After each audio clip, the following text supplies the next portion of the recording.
The Lord be with you. And with your spirit. A reading from the Holy Gospel according to John.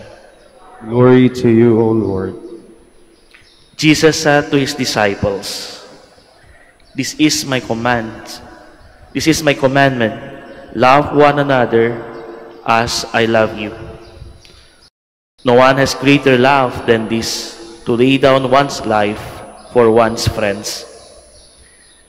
You are my friends if you do what I command you. I no longer call you slaves, because a slave does not know what his master is doing. I have called you friends, because I have told you everything I have heard from my Father.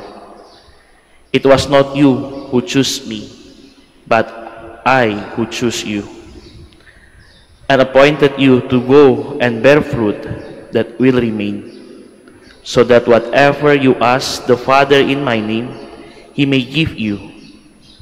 This I command you, love one another. Brothers and sisters, the Gospel of the Lord. Praise to you, Lord Jesus Christ. Please be seated. Good morning and welcome to the Minor Basilica, Our Lady of Rosary of Manaoag. Mga kapatid, mga kaibigan, malinaw na malinaw yung sinabi ni Lord in the Gospel.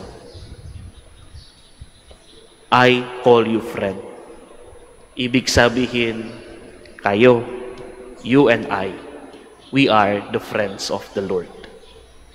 Bakit we become the friends of the Lord? Isang lang yung foundation. Isang lang yung dahilan. Because the Lord is love us. Yung mahal niyang Diyos sa atin, simula day 1 until the end, never binabawas. 100% bigay niya sa akin. Alam ni Lord, sometime we fail. Alam ni Lord, sometime we are fall to the sin. But He always love us. Never na never si Lord iwan sa buhay natin. That's why it's good when we have a friendship with the Lord. It's good if we make a friend with the Lord. Meron na tayo takbuhan.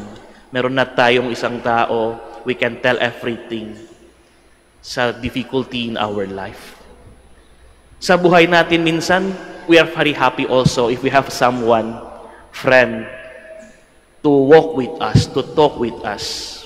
Pero, yung friends natin sa buhay, minsan, we feel betrayal. We feel those friends not sincere to us. But if we make a friendship with the Lord, He never iniwan sa atin. Mga kapatid, yung love ni the Lord sa atin buhay, always remain.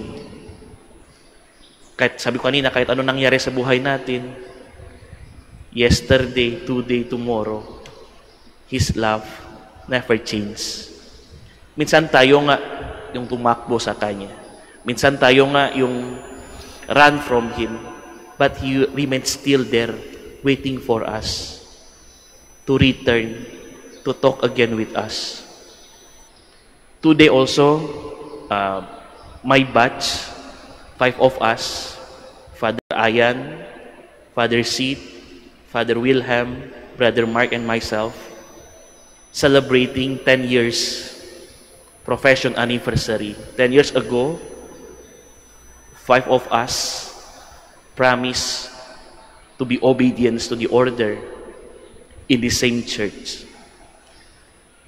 As I look again back to my journey in 10 years, bakit nga ako dito? Is only one answer.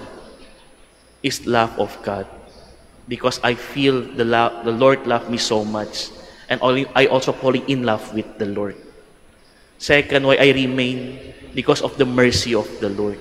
And mercy of the community. Without their mercy, wala si Elson dito. Wala kami 5 sa order. The Lord and the community very merciful. the Lord and the community always accompanying us in our journey. So as I celebrate my anniversary and we celebrate this Mass today, we always remember in our mind how to be joyful and happy if we have a friend with the Lord. Remain in His love. Remain in His beautiful love in us, because He also remain with us. Amen.